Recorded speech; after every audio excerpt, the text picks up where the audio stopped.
A lot of people are talking about how HYDRA is flawed. HYDRA is not flawed, guys. When you have a product that is on very strong footing, you have a ton of evidence about what its long-term capabilities can be. It evolves with more than 12 releases per year because they release, I think, every month or less with something new.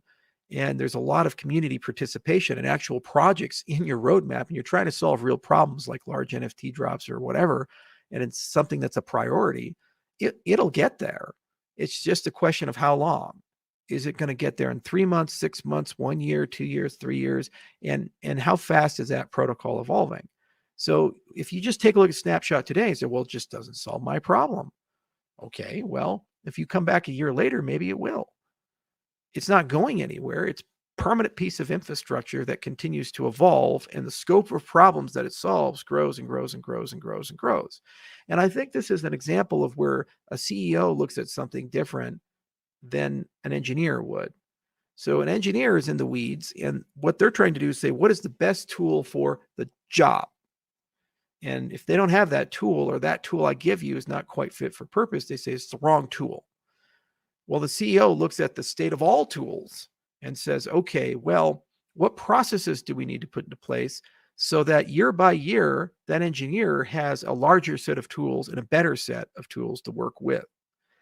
And if we find a process where then in 2, 3, 4, 5 years, we have the best tool set of any group of builders, I'd say that's mission accomplished. And if you look at Cardano, that's where we're at. We have HYDRA as one set of tools. The sidechain strategy is another set of tools. The evolution of the extended UTXO and Plutus is another set of tools. A lot of off-chain stuff as another set of tools. Okay, well, any one of those things potentially could solve your problem. And I look at the evolution of those things and I say, okay, are we making the right bets?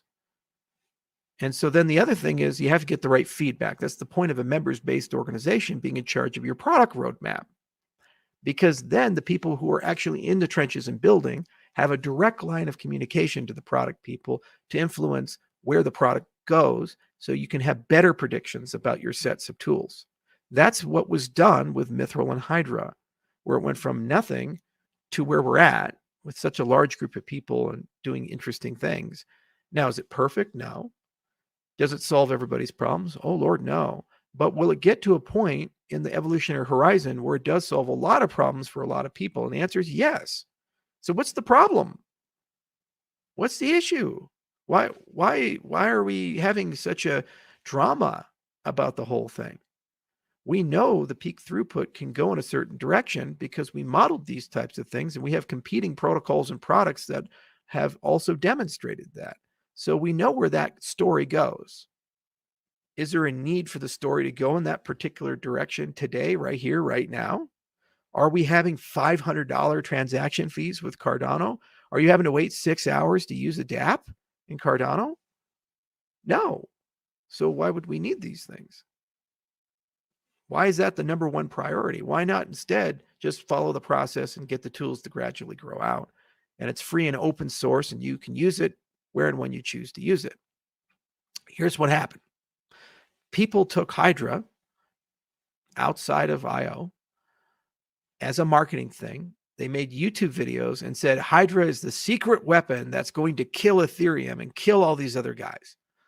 And HYDRA is going to do this thing, 1 million transactions per second, because I read it in a blog post that's its theoretical maximum or something like that. And then obviously if we have that, it's like it's the super weapon that will win the war and beat everybody.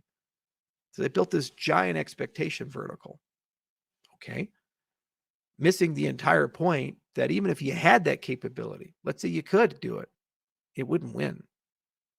Because that's only one narrow dimension of a much broader war that you're fighting for the hearts and minds, and it's your DevX and your security, and it's how you handle off-chain and your storage layer, your data availability. There's dozens of dimensions that exist there.